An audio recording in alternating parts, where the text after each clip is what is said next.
Desperta Arapiraca! Estamos começando mais um podcast onde Deus irá falar ao seu coração.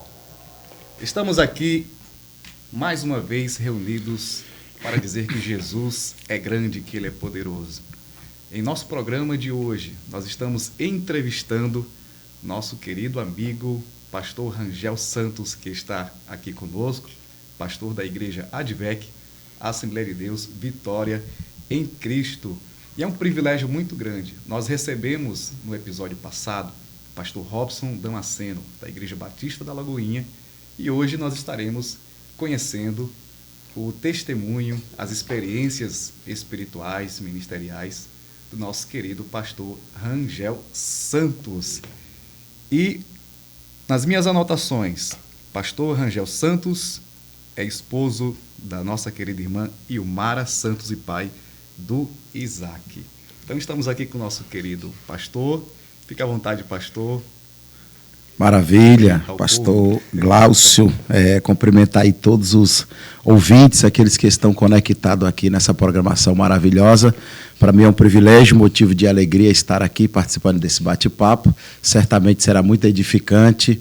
As pessoas aí vão conhecer um pouco aí do quem é o pastor Rangel Santos, né? E para mim vai ser uma alegria estar podendo compartilhar esse momento aqui tão indizível, tão maravilhoso, e passar a bola aí para o senhor tocar o bate-papo. É tempo certo que muita gente já conhece, né? Já visitou a Assembleia de Deus Vitória em Cristo, a igreja do nosso querido pastor Silas Malafaia, bastante influente, um homem de Deus que semeou bastante na obra e agora tem os seus frutos, né?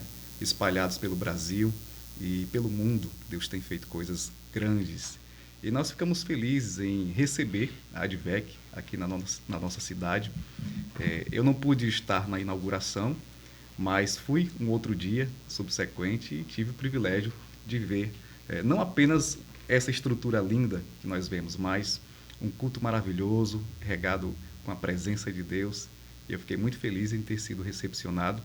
E um privilégio muito grande o senhor ter me recebido no gabinete para que a gente pudesse conversar um pouco, trocar umas informações. E acredito que esse é o dever de todo cristão, né? Receber, abraçar aqueles que estão vindo de fora, porque na obra do Senhor a gente acrescenta, a gente agrega. Verdade. E a gente faz com que a palavra do Senhor vá cada vez mais longe. Existem lugares que eu não posso ir, que o Senhor vai, e vice-versa. E assim vai fazendo a obra do Senhor. Então, gente, hoje nós iremos falar um pouco sobre um tema bem importante, interessante para todos nós, que é tempo para Deus e para a obra. Quem nunca ouviu falar aquela famosa desculpa, tá corrido, né? Eu tô sem tempo, tô ocupado, tá uma correria, e isso tem se multiplicado no linguajar dos cristãos, no que tange a obra de Deus. Pastor, eu queria ler dois textos bíblicos para que a gente possa começar as perguntas e conversar um pouco mais, para a gente saber quem é o nosso querido pastor Rangel Santos, pastor da Advec aqui em Arapiraca. E são dois textos bem conhecidos. O primeiro texto é Mateus 6, versículo 33. É um texto bastante conhecido que vai ser uma base para que a gente possa conversar um pouco sobre esse assunto, o tempo para Deus e para a obra.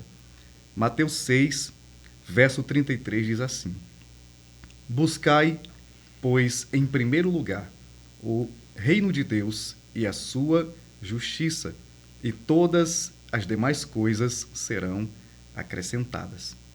Que texto interessante, né? Outro texto, aqui em Hebreus, capítulo de número 13.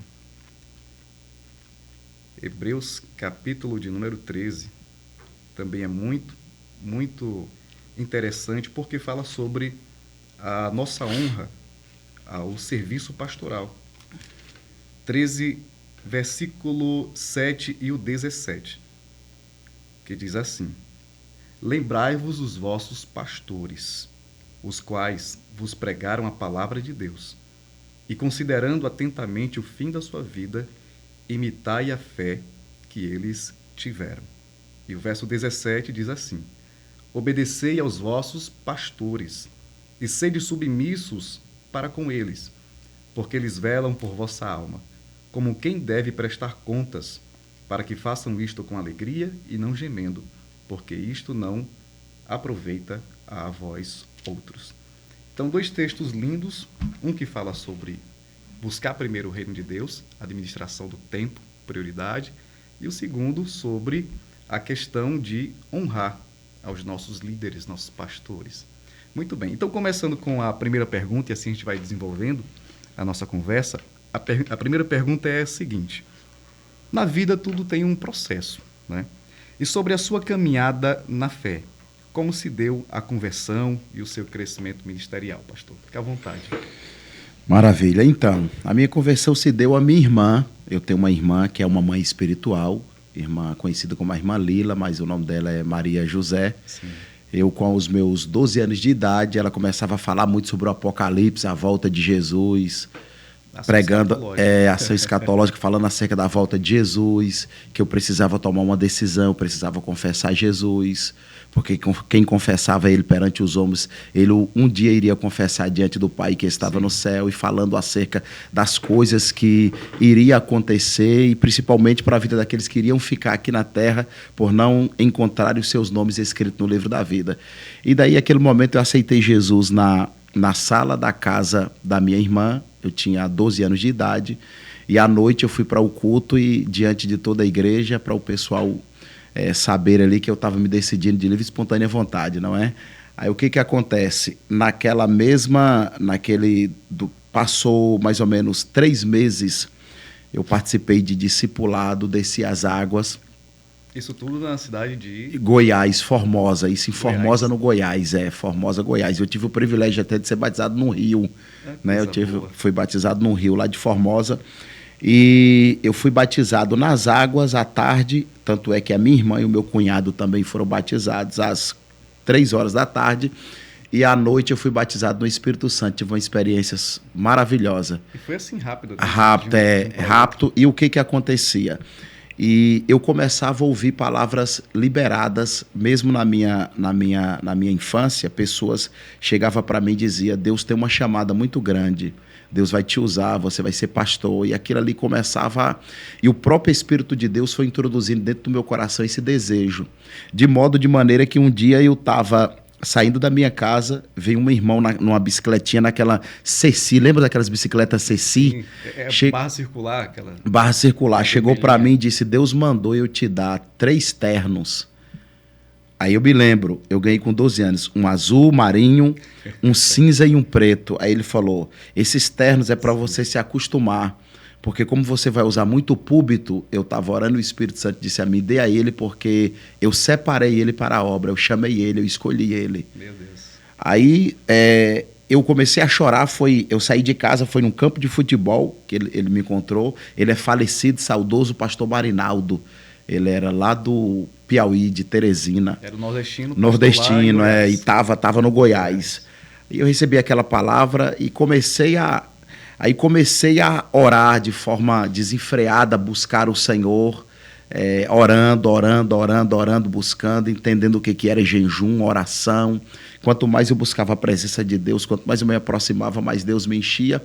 Foi indo, e as coisas começaram a fluir, porque chamada, tem gente que às vezes escuta uma profecia e diz assim: você vai ser pastor, Deus tem uma chamada, eles acham que é da noite pro dia. Pois é. Aí tem gente que larga emprego, larga trabalho. Exatamente. E não espera o tempo. Tudo, Deus ele trabalha com tempo, Deus ele não quebra etapas.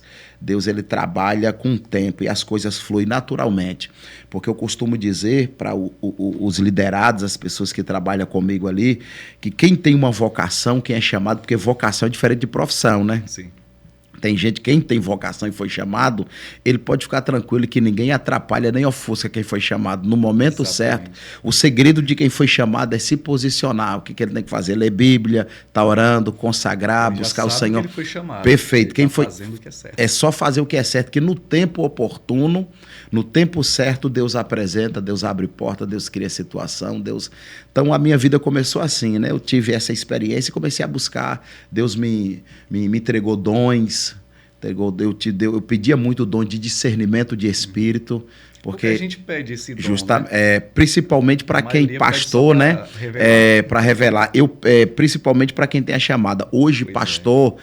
é de suma importância o pastor ele ter dom de discernimento, porque ele precisa discernir. Tem coisas que a teologia, tem coisas que a psicologia ela não consegue desvendar, mas o discernimento desvenda. O discernimento faz você ter uma percepção daquilo que outras pessoas não estão vendo. Então, o pastor ele precisa ter o dom de discernimento, principalmente para esse contexto que a gente está vivendo. Então, o dom de discernimento é muito importante, porque Deus vai fazer você ter percepção, perceber coisas que quem está à sua volta as pessoas não conseguem perceber. É a questão da sensibilidade espiritual. Sensibilidade, né? perfeito. Quem nunca, né, um pregador, um pastor, chegou num culto com uma palavra ali preparada, mas ele percebeu, teve aquela sensibilidade que o Espírito queria falar de outra maneira. Perfeito. Mudou a mensagem. Isso aí. Né? É você estar atento aos sinais, aquilo que Deus tem para falar. O senhor me disse nos bastidores que paraibano, mas com 10 anos de idade foi morar em Goiás, né? Que é aquela região ali, Goiás, próximo de Brasília. Perfeito. Meu pai queria que eu fosse jogador de futebol. Olha. Né? Aí falou, vou levar você para lá. Aí meu irmão falou, traz ele para cá, e comecei a jogar, entrei numa escolinha, passei em testes. Gama, Brasiliense, Ceilândia, o Formosa Esporte Clube. Aí, só que Deus tinha outro propósito, né? Deus tinha outro propósito. A Bíblia diz que o coração do homem planeja, né? Mas a resposta certa vem dos lábios do Senhor. A gente planeja, mas quem executa, quem está no controle é Deus, porque a soberania dele prevalece. Aí fui para lá com 10 anos e tentando ali, não consegui. Tive a experiência de conhecer Jesus, e dali Deus começou a partir dos 12 anos, conversão. Aí passei um período afastado, me afastei um período na vinda da minha irmã para Campina Grande. Eu fiquei disperso porque minha irmã era uma mãe, né? A coluna, veio embora, fiquei com meu irmão, comecei a trabalhar em restaurante, aí fui perdendo porque eu falo muito, isso é muito importante falar isso aqui, porque tem pessoas que elas arrumam um trabalho, emprego, é bom, tem que trabalhar, tem que trazer o pão. Sim, agora tem pessoas que elas pedem o emprego ao Senhor, mas depois que trabalha, para de ir para a igreja, para de buscar. É como se a bênção se transformasse numa maldição. Tanto é que eu brinco até para os irmãos que deixaram de vir para a igreja, estão trabalhando, vou pedir para Jesus fechar a porta novamente. Porque a prova vai empurrar ele para a igreja. Pois é, porque encontra, o emprego vem, pede ao Senhor, em vez de agradecer ainda mais, retrocede. Eu comecei a trabalhar de noite, aí eu não tinha mais tempo de ir para a igreja, passei um período. Exato. Aí o Senhor me trouxe aos meus 22 anos para Campina Grande, aí eu voltei para o Senhor, dos 22, estou aqui de pé para a honra e a glória do nome do Senhor. Pois bem, pastor, e chegando lá em Campina Grande, a partir desse momento que o senhor retornou, como se deu essa chamada ministerial? Passou a servir na igreja? Isso, justamente. Aí o que aconteceu? Quando eu voltei, cheguei, eu glorifico a Deus pela base de pastores que eu tive do meu lado, que sempre me ensinaram, pastores maduros, que me ensinavam. Por quê? Porque como eu voltei, eu comecei a orar, eu comecei a buscar, e eles me levavam para orar. A gente orava 4 horas de joelhos por dia, depois levantava e ia para o matutino. Então a minha vida foi devotada na oração e na consagração. Amém. Eu amo falar de oração, porque o meu ministério é pautado na oração. Então a minha vida foi devotada na oração. Quando eu cheguei, tanto é que eu não queria namorar, era só buscar. As meninas da igreja queriam namorar, e eu não pensava até que eu não queria mulher, mas a minha vida era devotada. Um tempo extremamente necessário para a minha vida, porque eu queria crescer, Então, quando eu olhava, hoje eu me preocupo até com os jovens, porque quando eu olhava pastores pregando, pastores no púlpito, eu chorava querendo aquilo, eu almejava aquilo. Hoje as pessoas elas se espelham em outras pessoas, aonde na verdade deveria se espelhar em homens de Deus. Então, quando eu olhava, eu chorava e dizia: Senhor, eu quero pregar, eu quero galgar, eu quero estar ali, me coloque no teu altar para me pregar, eu quero vivenciar isso. Eu dormia, sonhava, acordava chorando. Então eu comecei a me preparar. Então eles diziam para mim: primeiro você vai aprender o que é servir, você vai aprender o que é submissão.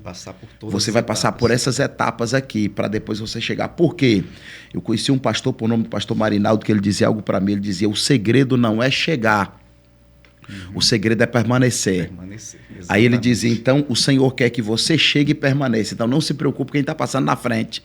Porque às vezes a gente vê pessoas pregando, vê pessoas usufruindo, galgando, mas senta com ela para ver a história, por onde passou. Tem pessoas que muitas vezes queimaram etapas, né? Queimaram e não conseguem sobreviver. Quando chega em um patamar que ele considera ser muito bom, de repente ele se embaraça com coisas pequenas. Não teve estrutura. Não teve estrutura, não passou pulou etapas e é perigoso. Então, eu comecei a servir. Qual que era a minha função dentro da igreja? Limpar os bancos e os cabos dos microfones. Eu chegava na igreja. Chegava na igreja, o que eu fazia? Sentava Quando eu chegava, pegava a flanelazinha, o álcool e passava e orava. Senhor, cada pessoa que sentar aqui alcança, liberta, transforma. Era além do que já estava determinado a fazer. Não era para limpar, mas estava ali, intercedendo. Perfeito, intercedendo e orando ali para o pessoal ali. Até o dia que o pastor começou a falar, eu vou te dar 5 minutos para você abrir o culto orando. 5 minutos. E eu, tá bom. E ali, aproveitando a oportunidade, aí teve um tempo, isso aqui é muito importante falar isso, principalmente para quem está começando. Sim. Teve um tempo que eu comecei a desenvolver a pregação e eu queria pregar. E o pastor disse, você não está pronto. Aí o que aconteceu? O diabo semeou uma semente maligna no meu coração e jogou uma seta na minha mente. Eu falei, o pastor está querendo barrar meu ministério. Aí o que aconteceu comigo? Eu fui pregar sem a autorização do meu pastor. Sabe onde é que eu fui pregar? Numa casa de uma macumbeira. Por não ter discernimento, achando que estava pronto. Sim, sim. E a mulher começou a amaldiçoar e eu saí com dor de cabeça e doente. No caminho, Deus disse, vá no seu pastor e peça perdão, porque você foi pregar sem autorização dele, sem ter a bênção. E olha o que você acarretou, uma doença para você. Quando eu falei, ele disse, eu te perdoo, mas você não está pronto. Eu falei, me perdoe, pastor, porque eu achei que eu estava pronto. Uhum. Então é o que acontece com muita gente, né? Pula etapa. Vai ser a última pregação da vida. Quer ir de todo jeito. Aí eu falei, me perdoe. Ele falou, fica por aqui que você vai chegar. E hoje, quando eu vejo eles, eu agradeço. Muito obrigado pelo não. Porque o não de Deus, os nãos me ajudou muito para me formar, para me ter esse caráter, essa postura de pastor, de um homem de Deus, por conta dos nãos que eu ouvi. Então foi nesse crescimento lá em Campina Grande ou João Pessoa? Né? Campina Grande. Conheceu sua esposa? Aí eu conheci ela na igreja, justamente. Começou ali, depois que eu buscando, ela ia para as orações também, a gente buscava. Quando Deus abriu meu coração, eu perguntei para ela se ela queria namorar comigo. Aí ela falou que queria, mas eu tinha que falar com os pais. Eu falei, eu vou, tremendo nas bases. Os princípios, os princípios, tremendo nas bases, tudo certinho para as coisas dar certo, tremendo nas bases. Falei, mas eu vou lá. Conversei e falei para ele. Eu falei, eu quero namorar com a sua filha para casar. Porque o namoro do crente, a finalidade é casamento. Objetivo. É o objetivo. Exatamente. Se não tiver objetivo, aí eu falei, eu quero casar. Tanto é que quando eu olhei para ele, eu falei, eu quero casar com você daqui a 6 meses.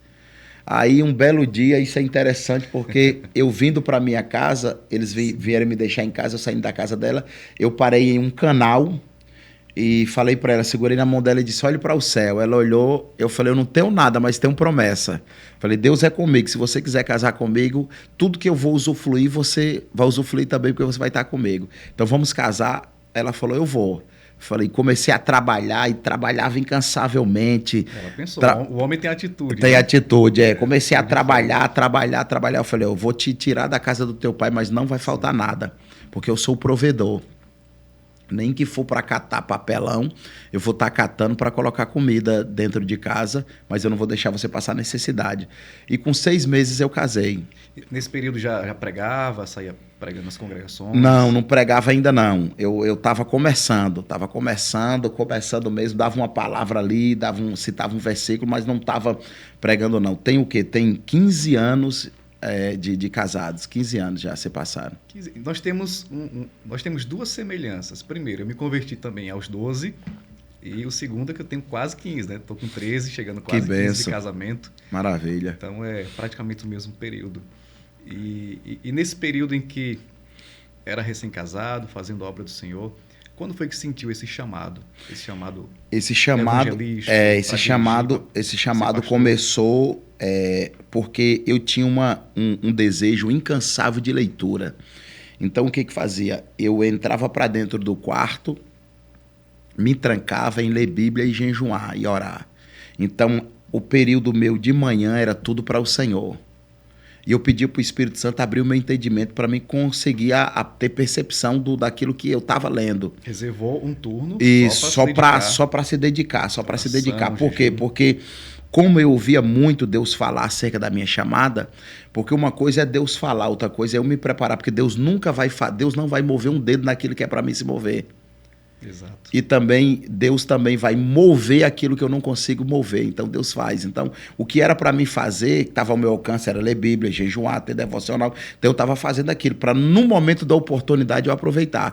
Porque acha que vai cair do céu, eu conheci um pastor, Revelação. conhecido como pastor José Pedro Teixeira, pastor presidente do Campo de Madureira de Santa Cruz, Rio de Janeiro. Ele dizia assim para mim, ó: oportunidade é corcunda e careca.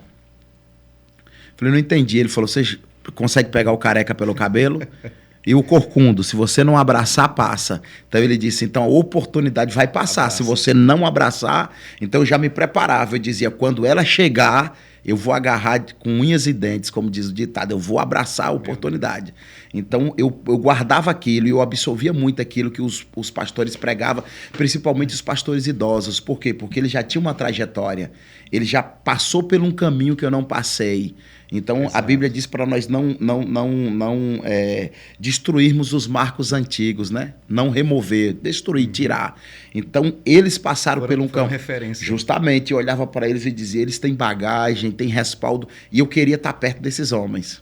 Só queria estar perto de pastores experientes, ouvindo eles, sentava na mesa e ali eu ficava só ouvindo eles, o que eles estavam falando. E ali eu absorvia tudo.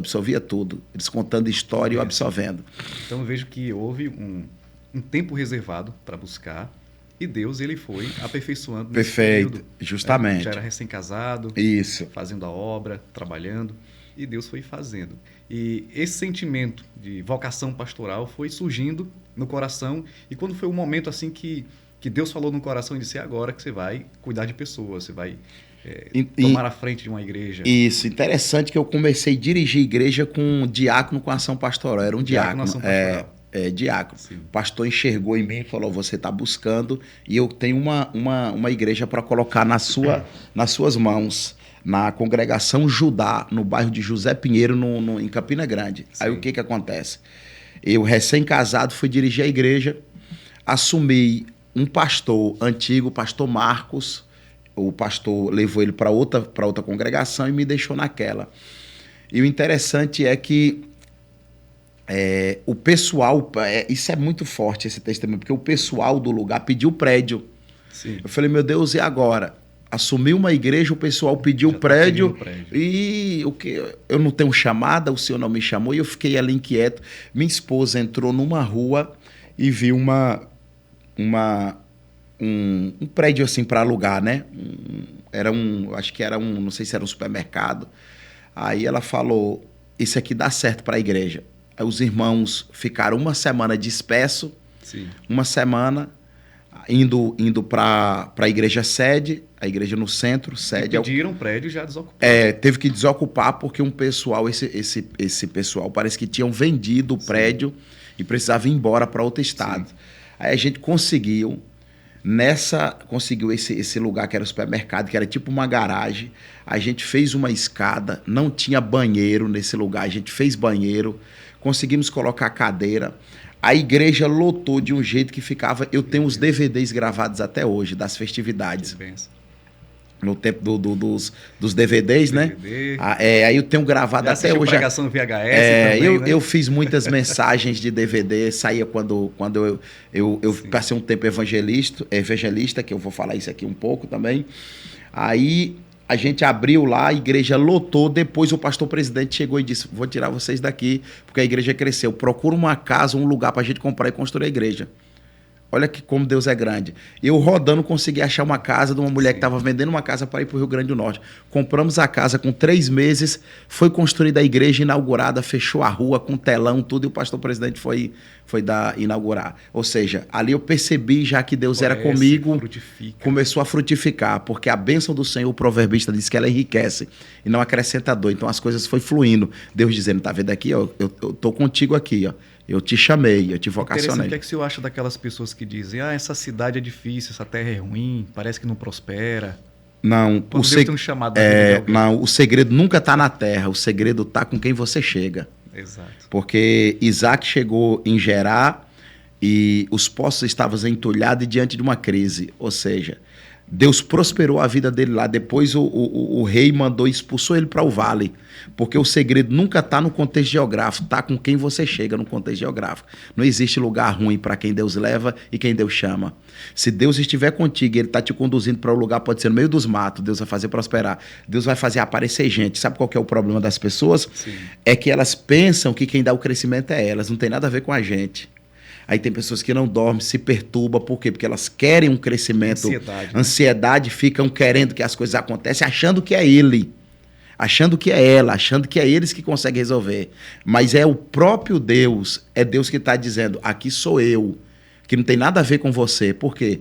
Porque se tivesse a ver com a gente, dava tudo errado. Aí sabe o que Deus está dizendo? Não tem nada a ver com você, que é o que eu aprendi, isso aqui eu aprendi dentro da Advec, que não tem nada a ver com a gente, tem a ver com propósito.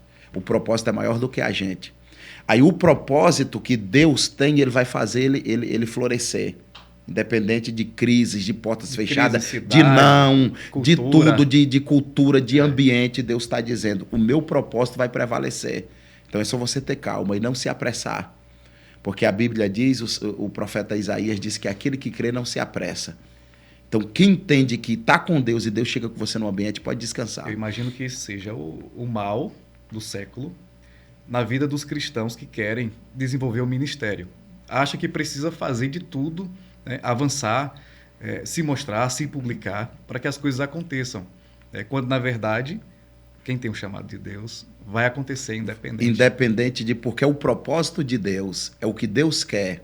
Não precisa ter jeito brasileiro, não precisa fazer malabarismo, articulações. Exatamente. E tem gente enciumada que não gosta de ver o outro crescer porque acha que vai ofuscar. E não ofusca, porque quem tem chamada, principalmente, pastor Glaucio, isso é importante citar isso aqui, quem é chamado e vocacionado é resolvido.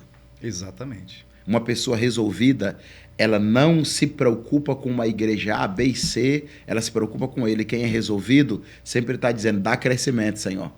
Porque quem está ganhando é o teu reino. Uma pessoa resolvida, a visão dela, porque a igreja não se abre, igreja se nasce. Então, uma pessoa resolvida, ela olha para outra pessoa, ela não olha como uma competição. Exatamente. Ela olha e diz assim, ele está inserido no reino e eu estou, então o reino está crescendo. Que é uma visão de reino e não de tribo. E não de tribo. As tribos cresçam e justamente, a visão do reino, todo mundo está inserido.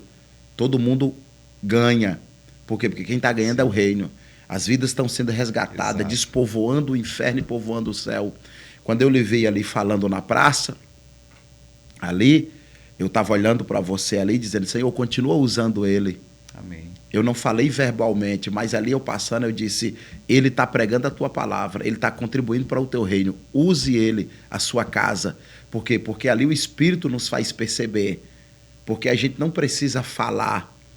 Eu não precisei falar, mas quando eu lhe vi ali falando, eu disse, Senhor, o teu servo tem feito aquilo que muita gente não quer. E não é porque outros não querem que você vai deixar. Exatamente. E não é porque você está fazendo que você é o melhor.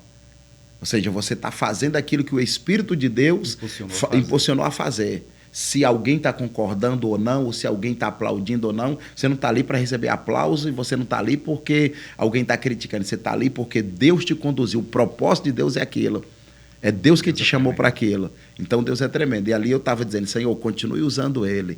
Que a tua vontade, o teu querer seja executado na vida do teu servo que está pregando a tua palavra. Por quê? Porque ali, pode ter certeza, tem gente saindo dali que queria se suicidar, mas está ouvindo Jesus te ama. Ali exatamente. O mundo espiritual está sendo confrontado pela voz de Deus por intermédio da sua vida.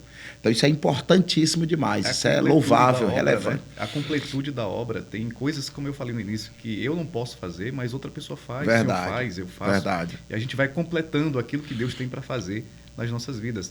O senhor falou sobre esse momento em que saiu pregando como um evangelista, né, um itinerante. Foi um momento proveitoso para a sua vida? Proveitoso demais, agradabilíssimo, né? Foi 10 anos na itinerância. 10 anos. 10 anos rodando o Brasil. São Paulo, Rio, Brasília, Pará, Minas Gerais, Piauí, Maranhão, muitos estados do Brasil. Deus dizia para mim, um dia, 3 horas da manhã, eu orando, depois que eu passei esse período pastoreando, Sim. o pastor me levou para a sede para trabalhar num culto da Vitória. Em um certo dia, 3 horas da manhã, eu de joelho, veio um vento forte na sala da casa do meu pai, veio um vento nas minhas costas com uma voz que disse assim: eu vou te colocar, eu serei o teu marketing. Eu vou colocar você diante dos meus príncipes, você vai sentar nos púlpitos com eles. Aquela voz. Que bênção. Aí aquela voz veio e eu comecei a ver cartazes, flyers, com a minha foto junto com os pregadores do Brasil de nome. Aí Deus disse: você vai chegar e quando alguém perguntar quem te colocou ali, você vai dizer que fui eu. Porque eu serei o teu marketing. O maior marketing da vida do homem é o Espírito Santo. Ele apresenta. Eu estava no monte um dia orando, o Espírito Santo disse: estou soprando teu nome em telefones. Pessoas ligavam para mim que eu não conhecia, para me convidar para pregar. Que maravilha. Alguém falava, citava, dava sonho. Quantas vezes eu chegava para pregar em lugar e alguém dizia: eu sonhei com você. E o Espírito Santo disse: traga ele. Estava se alimentando com a promessa. Traga ele. Porque o Espírito de Deus, quando quer te promover, e é você, e eu também já entrei em portas por eu criar, sem Deus ter mandado e eu ter fechado. Porque uma coisa é quando Deus leva e outra coisa é quando eu vou só. A gente sente que flui quando Deus faz. Quando Deus manda, ele flui, abre e você volta. Quando é você, você só vai uma vez, não volta mais. Deus lhe deu um cajado, não foi um pé de cabra. Né? Perfeitamente, perfeitamente. É aquilo que Moisés, aquele texto, Moisés já sendo grande, decidiu visitar os seus irmãos. O que fez? Não estava preparado, matou um egípcio. Ele que decidiu ir, não foi Deus que disse: pode ir. Uma coisa é quando Deus leva, ele leva com autoridade. Interessante, né? Esse texto nos faz refletir isso. Ele tentou resolver com o próprio braço. Não estava pronto, não era a hora. Aí quando não está pronto, resolve com os próprios braços. Deus manda para um lugar, ele passa lá 40 anos. Perfeito. Para ser do jeito de Deus. Do jeito de Deus, justamente. O do homem dá errado, a de Deus dá certo. A do homem tem prazo de validade, a de Deus permanece. Coisa maravilhosa. Então, assim, é muito proveitoso esse tempo, né? Em conhecer outras igrejas, outros estados. Isso. Até a cultura mesmo dos evangélicos, das igrejas nesses lugares. Eu tive a oportunidade de ir algumas vezes em São Paulo e eu percebia que sempre no final do culto tinha aquela fila de crentes para pedir oração. Para pedir oração. Eu não tenho muito costume de ver aqui em Arapiraca, verdade, nessa região, verdade. Né? Quando termina, o pessoal vai lá: pastor, faz uma oração por mim, aí fica aquela fila de gente lá. E aqui eu não vejo tanto. Então, assim, a gente indo para outros lugares, você visualizou isso em outros estados, nessas oportunidades, que há uma diferença de comportamento, né, nas igrejas. Sim. Isso enriquece muito, para que a gente possa compreender o ser humano na sua completude, né? Eu tenho certeza que acrescentou muito para o seu ministério, inclusive, quando deixou essa itinerância para assumir, de fato, aquilo que Deus tinha e tem para você. Eu queria saber, nesse contexto, como veio parar em Arapiraca, como foi chamado para estar junto com o pastor Silas, cooperando na ADVEC. Isso mesmo. O que acontece, né?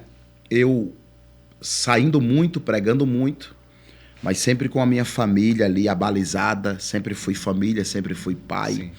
E chegou um tempo que o meu filho, isso é muito importante, essa fala, chegou um tempo que como eu pregava muito, eu ficava muito ausente de casa. Uhum. Aí um dia eu cheguei em casa, meu filho me abraçou, segurou, eu tenho essa foto até hoje no quadro em casa, que ele chegou, me abraçou e segurou no meu pescoço como não queria soltar. Quando eu fui dormir, ele dormiu segurado, eu tive desejo de ir no banheiro para fazer uma necessidade, ele segurava, achando que eu ia sair, com medo de sair. E aquilo ali me deu um despertar. Quando ele fez aquilo, aí eu acordei, a primeira oração que eu ensinei meu filho a fazer foi a oração do Pai Nosso. Aí eu falei: vamos pro joelho. Quando eu fui para o joelho com ele, ele fez uma oração. Eu disse: Isaac, começa a orar. Aí a oração dele foi: Papai do céu, que papai não viaje mais. Aí naquela mesma hora, as lágrimas de joelho foi como uma flecha, como que eu fui sangrado. Eu comecei a chorar. Chorei. Parei ali. Aí o Espírito Santo disse: olhe para o seu filho, olhe para a sua esposa. Chegou o seu tempo. Aí eu disse: Senhor, executa em mim, porque a minha oração sempre foi aquela de Maria. Uhum. Executa em mim o teu querer. Não vivo eu, o Senhor vive em mim. Como Paulo disse, não mais eu vivo. Então eu não ando segundo a minha vontade. Eu perdi as rédeas. Quando eu era do mundo, eu me guiava. Eu ia para onde eu queria. Hoje não. Hoje é o Senhor. Me leva para onde o Senhor quer. Porque João disse que o vento sopra onde quer, se ouve a sua voz, exato, não sabe de onde ele vem nem para onde ele vai. Então, quando o homem é nascido de Deus, ele prova da regeneração, ele é guiado pelo Espírito, não é ele que é guiado mais, é o Espírito que guia. Então o Espírito leva para onde quer. Eu disse, Senhor, eu estou disposto a viver o que o Senhor tem para mim. Eu estou disposto a fazer isso. Eu me entrego de corpo, alma e espírito. Então Deus fez uma mudança de rota. Aí eu fui para a Advec em Campina Grande. Na Advec em Campina Grande, pastor José Rafael me recebeu muito bem, a minha casa. A Advec é uma igreja muito família. Aí eu fui pregar, quando eu fui pregar no evento em Araras, Ribeirão Preto, São Paulo, e depois vinha para Araras para pregar no Janeiro Profético. Em Ribeirão Preto, dentro do ônibus, eu fiz uma oração de Ribeirão Preto para Araras. Eu falei, Senhor, se chegou meu tempo, fala comigo. Eu comecei a chorar. E Deus disse, chegou, e hoje eu vou lhe dar resposta. Cheguei para pregar num congresso de mulheres em Araras. Quando eu estou entrando dentro da igreja, Deus tomou uma mulher e disse bem assim, olha para tudo isso aqui. Hoje é a tua última noite, estou eu mudando a tua rota, ouvindo a tua oração. Autoridade, né? Tem que ter muita ousadia para entregar uma mensagem dessa. Estou eu mudando a tua rota, porque sei que o teu coração pediu e eu sei o quanto a tua família necessita. Deus me para. Quando Deus me para, Deus me introduz dentro do coração do pastor regional para perguntar se eu queria assumir uma igreja. O pastor regional, que é o pastor Osés, que é o sogro do pastor, o cunhado do pastor Silas, e perguntou ao pastor Rafael se podia me liberar. Mas isso já tinha quase 2 anos de Advec lá. Já servindo como evangelista, pregando. Falou sim, fui para a igreja em Goiânia pastorear. Deus, por bondade e misericórdia, trouxe Pernambuco, trouxe um crescimento. Passei quase 2 anos lá e o pastor disse, tem um lugar para você ir. Mas o interessante é que esse lugar para ir, Deus já vinha falando comigo. Deus usou minha irmã dizendo que tinha um ônibus novo para mim entrar. Ônibus da igreja. O ônibus era novo e eu pegava a chave e ligava para tocar o ônibus.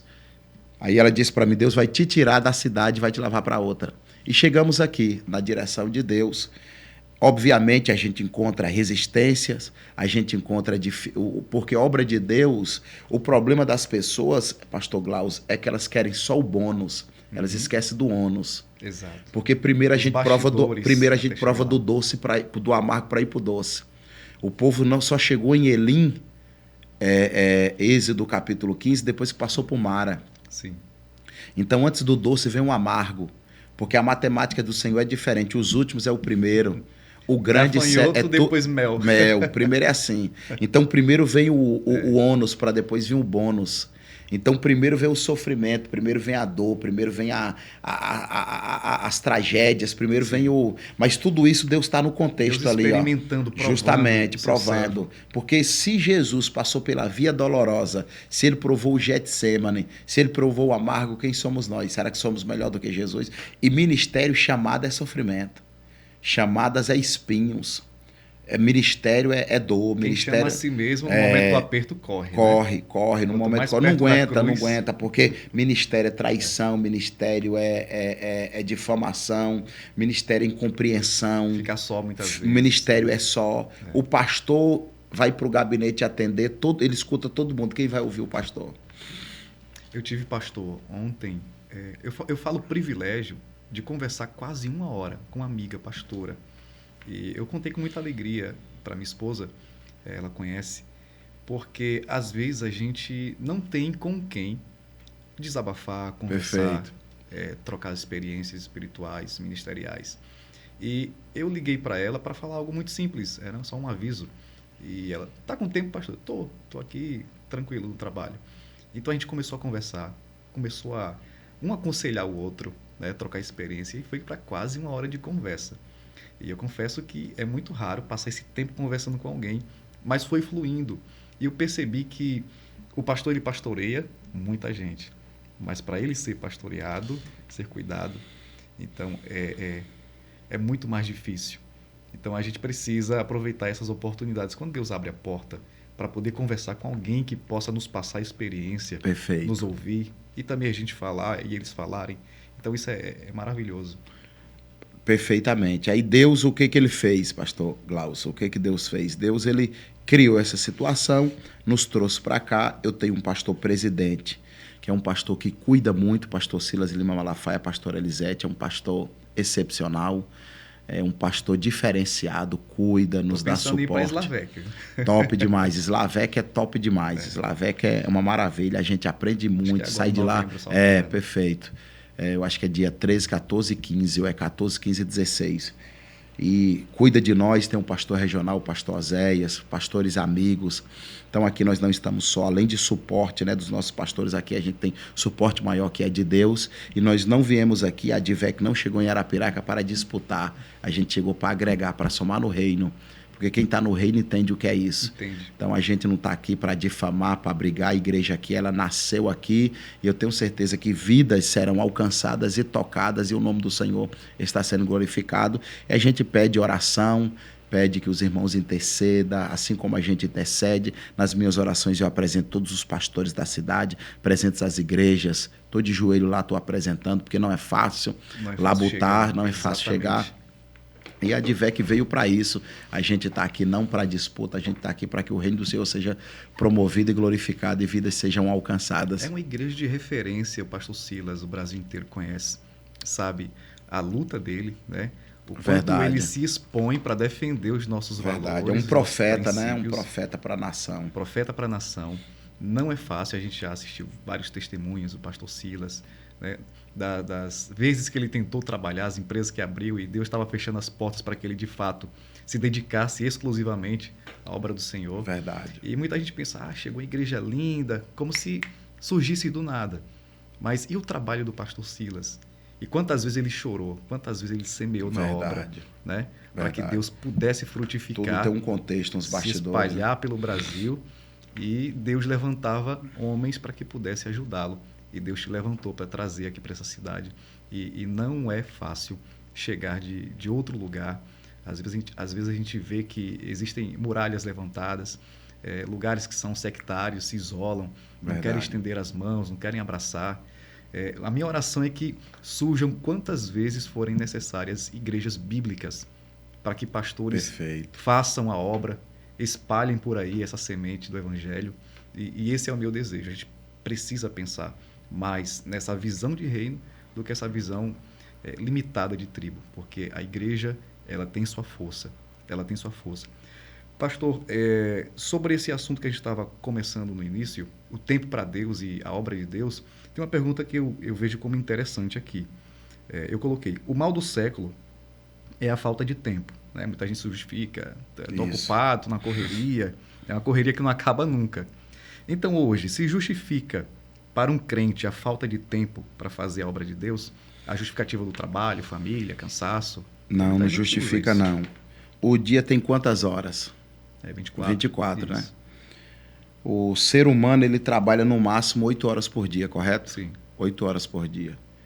Ele dorme o quê? 8 horas por dia, nessa top. Uma quantidade boa. Boa não é? 8 horas. Estou colocando uma quantidade de 8 horas. 8 com 8, 16. E as 8 horas, as que sobraram? É a administração do tempo, né?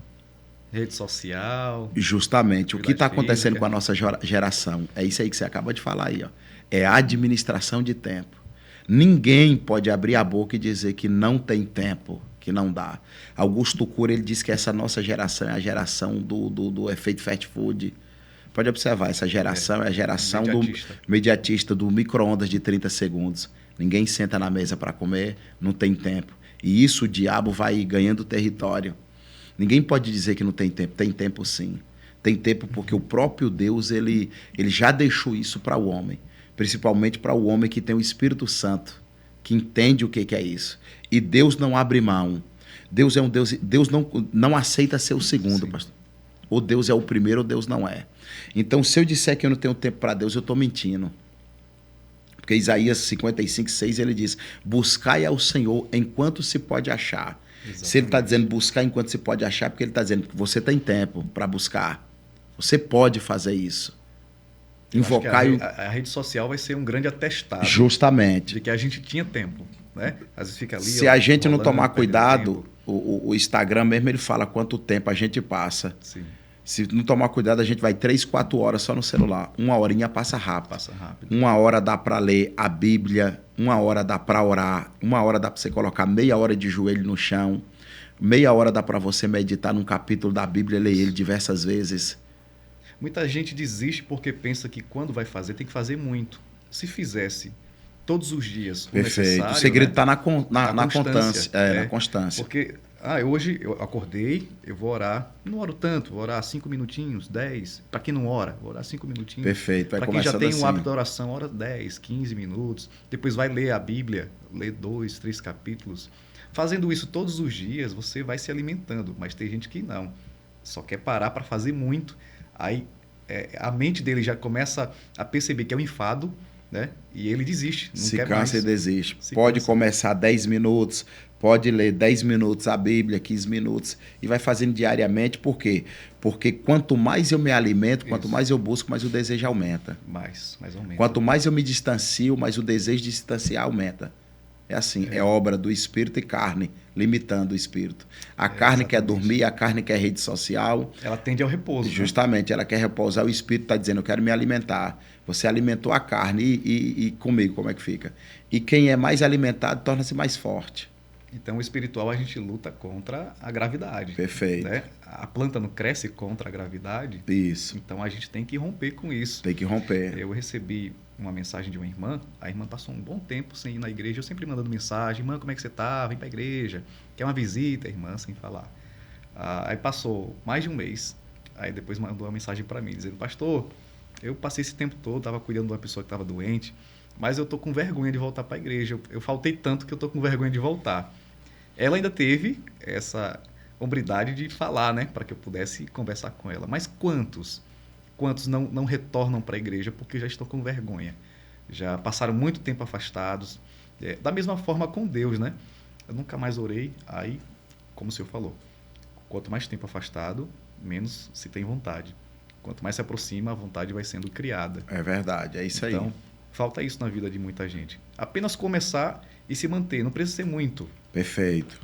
É só se manter, ser constante. Só se manter, é isso aí. Se manter, o nível vai só aumentando.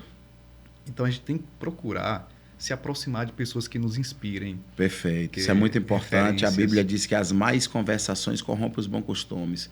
Então, a gente tem que estar perto de pessoas que nos aproximam. Exatamente. Outra questão aqui em relação à obra de Deus, as pessoas que ainda não foram curadas e estão no altar, elas têm autoridade para desenvolver o ministério? Não tem. Porque entra aí duas coisas, né? Entra primeiro a vocação, porque o vocacionado ele não se embaraça. O vocacionado ele não se embaraça. O próprio Paulo disse a Timóteo que o bom soldado ele não se embaraça com as coisas do mundo. Então o soldado ele sabe para que ele foi chamado, qual exercício Exato. Que ele tem que exercer. Então ele não pode se embaraçar. Ele tem que militar de uma forma correta. Então quem está no altar, quem foi chamado, porque altar é lugar de responsabilidade, lugar de referência. Quem está me vendo dali está olhando e está fazendo a leitura, se é ou não é. Se é homem de Deus ou não é. Porque hoje não tem como esconder quem é e quem não é. E quem não é sarado e quem está usufruindo do altar sem ser chamado, ele não permanece muito tempo. Porque tudo vem à tona. Exato. Quando Moisés matou o egípcio e escondeu na areia, a areia não sustenta nada. A areia revela. A areia revela. Revela. Então tem muita gente que está no altar que não foi Deus que colocou, foi o homem. Não tem estrutura, nem estrutura familiar. Porque se eu não... Tem gente que tem uma família e quer pastorear, mas ele não consegue pastorear nem a casa. Sim. Então, se eu não cuido dos meus, eu neguei a fé e sou pior do que um descrente, a Bíblia diz. Então, tem pessoas que elas não foram chamadas e estão usando o altar, mas mais cedo ou mais tarde vem à tona, tudo pessoas vem. Que tem talento também, né? Sabe cantar. Só que tem talento não fala... Sabia que a Bíblia, é interessante isso aqui falar, o pessoal precisa ouvir isso aqui, ó. Deus não está preocupado com talento, porque dom não salva ninguém. Dom é dado de Deus para o homem sem arrependimento. Fruto é diferente, fruto é do homem para Deus. Então quem se parece com Deus não é quem tem dom, quem se parece com Deus é quem tem fruto. Deus nunca vai dar testemunho de dom de ninguém. Pode pegar a Bíblia aí e procurar. Deus nunca falou de dom de ninguém. Deus fala de caráter. Viste o meu servo Jó, homem íntegro, reto, temente, se desvia do mau caráter. Por que Deus não apresenta o que Jó tem? Por que Deus não começa dizendo Jó é fazendeiro, Jó é rico, ele tinha isso? Não, Deus apresenta primeiro quem ele é, o homem. Porque o segredo não é ter, o segredo é ser. Olha Noé. Deus disse, no meio dessa geração corrupta, tem um homem aqui que é diferente. Noé é íntegro, Noé é justo, Noé anda, ato contínuo. Anda com Deus. Noé é da descendência de Enoque, que andou com Deus e Deus tomou ele para si. Então, o que acontece? Tem gente que está nos púlpitos, que tem talento, tem dom, mas o talento não consegue segurar ele por muito tempo. O caráter segura. O caráter abre a porta e te faz permanecer nela. Sim. O talento, você entra uma vez, mas não vai mais. Então as pessoas estão confundindo, as pessoas estão fazendo uma mistura com o santo com o profano. Exato. Elas estão misturando, elas estão achando que quem tem talento vai permanecer porque prega bem, porque canta bem. O que vai acontecer? Quando eu subo para um púlpito para cantar e pregar, eu tenho que entender que existe um mundo espiritual que vai me retalhar, que vai vir contra mim. Aí quem não é sarado e não tem chamada, o primeiro ataque cai. A primeira tentação cede. Se não está curado, está sangrando e vai sangrar nos outros. Nos outros. Porque a tendência de quem fere é ferido. Né? Quem é ferido, fere. Então, quem está sangrando não vai... Primeiro tem que vir a cura. Aí, pastores que têm estrutura, homens de Deus, chegam e dizem assim, você precisa ser tratado, vem para cá. É isso que está faltando. Você precisa ser tratado, fica aqui. E é uma das coisas que a gente mais aprende na nossa igreja. Nós temos 4 pilares a nossa igreja. Visão, unidade, palavra, autoridade e palavra de Deus. Então a gente sabe, o que faz com as pessoas? Primeiro você vem para aqui, fica aprendendo, senta aqui. Porque ninguém consegue falar sem primeiro aprender. Para estar de pé, primeiro tem que sentar para aprender. Vem para cá. Então ninguém segura o crente dando cargo a ele. Não, negativo. Você segura o crente, ele aprendendo o que é as escrituras. Por quê? Porque Jesus poderia ter terminado o seu célebre sermão, conhecido como Sermão da Montanha, falando sobre qualquer outra coisa, mas ele decidiu falar o sermão sobre 2 casas, 2 alicerces, 2 construtores. Sim. Por quê? Porque a preocupação de Jesus é aonde vocês estão edificando a casa. Se vocês edificar na areia, ela não vai aguentar. Então é isso. Areia é você dar oportunidade para alguém, dar cargo para alguém construir uma casa que não está preparado. Exatamente. Quando vai vir mais cedo ou mais tarde, o vento vai levar. Aí tem gente que pensa assim, né? Fulano canta bem, mas ele veio de outro lugar. Dá uma oportunidade para ele cantar, dá uma oportunidade para ele pregar, uma função para ele exercer na igreja. E muita gente é fisgado. Cargo, isso torna um vício, né? Não está curado, torna um vício e precisa ser tratado. E as pessoas hoje elas não querem. Isso aí também é culpa dos pastores. Que só quer altar, né? É culpa de pastores e culpa da pessoa que está acelerada querendo porque acha que aquilo ali aquilo ali é uma vitrine, aquilo ali é uma passarela, aquilo ali é... Só que altar é diferente. Exatamente. Então, como foi falado, a Advec não é vitrine. A Advec é uma igreja baseada na palavra. Justamente. Então, a gente precisa, em termos gerais, os cristãos, precisamos aprender o que é submissão, honra aos nossos líderes. Perfeito. Ouvir para depois ensinar. Justamente. Tem tanto pregador aí que não sabe onde ceia, né?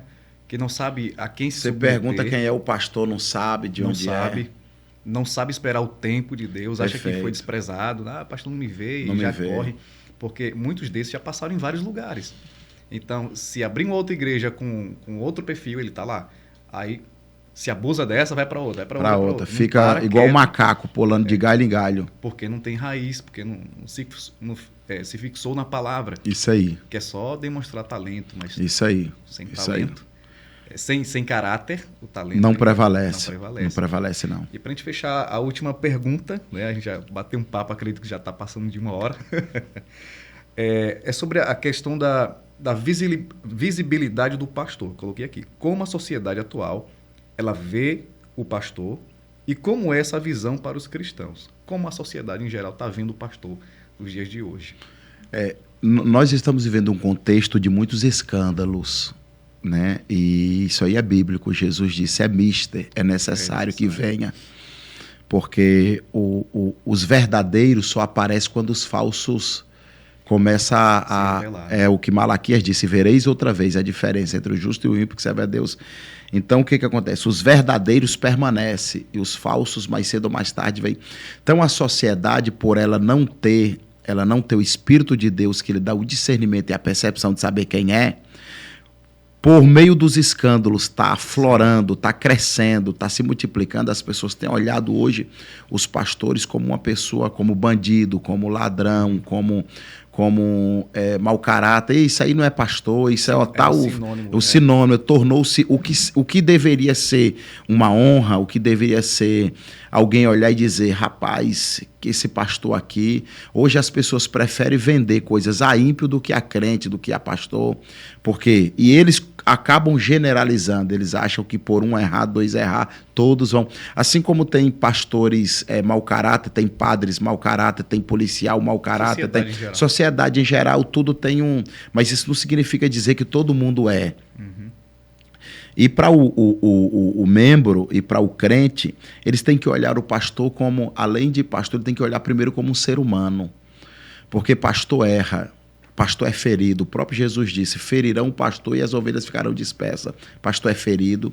No entanto, eles têm que olhar o pastor como uma referência, um pastor que é espelho, um pastor que é um homem de Deus, e eles precisam entender o que é se submeter. Porque a Bíblia diz que é Deus quem dá pastor. Não é pastor que se promove, é Deus quem dá. Então, se Deus está dando um pastor, se Deus lhe deu para as suas ovelhas, elas precisam velar, como você mesmo leu aí, para que ele não trabalhe de forma triste. Sim. Para que ele não trabalhe de forma pesada. Então, quando a ovelha entende a dinâmica, o quanto ter um pastor é importante, a importância dele, que é muita indiferença, justamente. No tratamento. Eu lembro que na minha adolescência, eu sempre servi ao Senhor com muita alegria, nunca me desviei da presença dele. E quando um pastor ligava para mim, eu prontamente atendia. Isso é uma honra, era uma honra, né? Mensagem, falava por alguém: o pastor quer falar com você. Então eu já ficava atento, alerta. Mas hoje percebe-se assim, que muitos tratam com indiferença. É como se fosse qualquer pessoa que está falando. A gente se submete ao patrão terreno, né? Mas e aquele que vela pelas nossas almas? Que vela. E ali é uma autoridade espiritual que Deus colocou. Vela pelo patrão, ele está velando pela empresa, está pagando, está... Agora o pastor, ele vela pela alma, a qual ele vai dar conta. A gente não tem como monitorar tudo, né? O pastor, ele não tem que estar investigando vida de ninguém fora da igreja.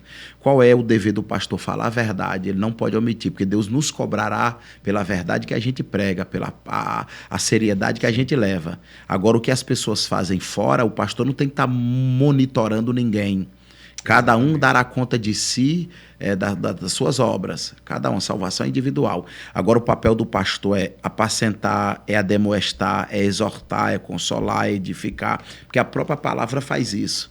Andar com a verdade. Se a ovelha não quiser, porque tem ovelha que você sabe, né? Ela quer correr do aprisco, ela quer procurar outros lugares, e a gente não pode, a gente vai atrás daquelas que se desgarram, aquelas que vai para o mundo. A minha preocupação não é quando alguém sai da igreja dizendo que vai para outra. A minha preocupação é quando alguém quer se desviar. Exatamente. Vai estar crente, vai sem problema, vai na bênção. Fica firme, não olha para Jesus. Acabou. Então, procura uma igreja, não é mais perto de casa. Séria. A mais bíblica. A mais bíblica, a igreja séria. A minha preocupação é igual quando alguém diz assim: pastor, o senhor me libera para pregar? Eu digo: libera, agora vai para onde? Quem é o pastor? Eles sabem, o pessoal lá da igreja, quem é o pastor? Exatamente. Qual é o respaldo? Como é a igreja? Porque não é dizer eu vou pregar, eu vou. Às vezes você está indo para a igreja que o pastor está debaixo de rebelião. Exato. O pastor criou uma situação. E a pessoa está cooperando para isso. Justamente, né? Você está sendo um instrumento para a rebelião ser alimentada ainda mais. Então, se atente ao pastor. Olhe para ele. Muita gente diz: não olhe para mim, olhe para Cristo. Paulo diz: seja meu imitador. Tem que olhar para ele. Olha para mim, olha para as obras. Isso. Então, a gente precisa se atentar às obras do pastor. A nossa comportamento. É isso aí. Exatamente. Para que a gente possa se inspirar nele, para que a gente possa se submeter à autoridade dele para crescer saudável. Porque essa onda de escândalos que tem acontecido, não só na nossa cidade, por aí afora, tem entristecido muita gente por conta dessas coisas. As pessoas têm uma visão negativa do pastor.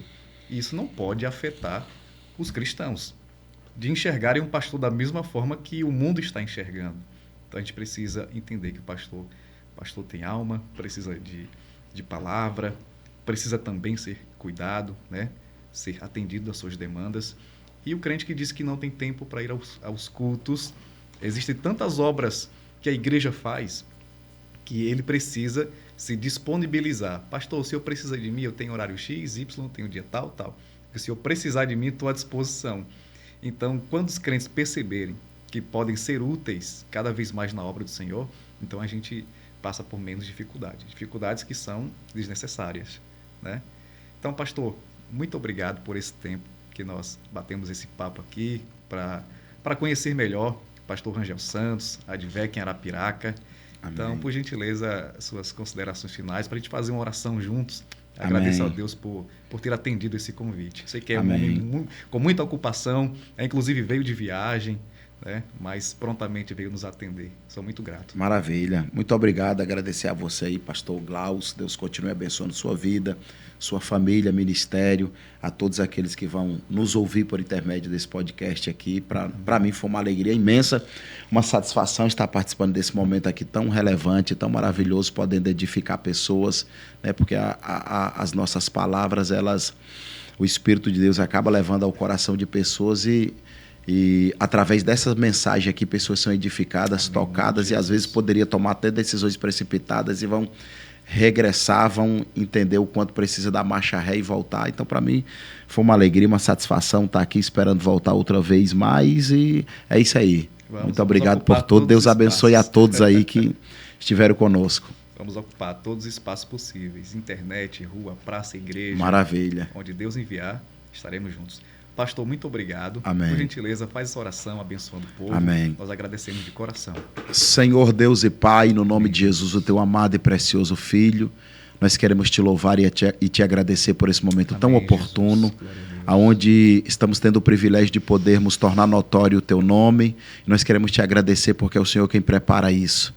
Quero te louvar pela vida do teu servo, pastor Glaucio, sua família, esse estúdio, cada um daqueles que estão nos bastidores aqui, Senhor, trabalhando.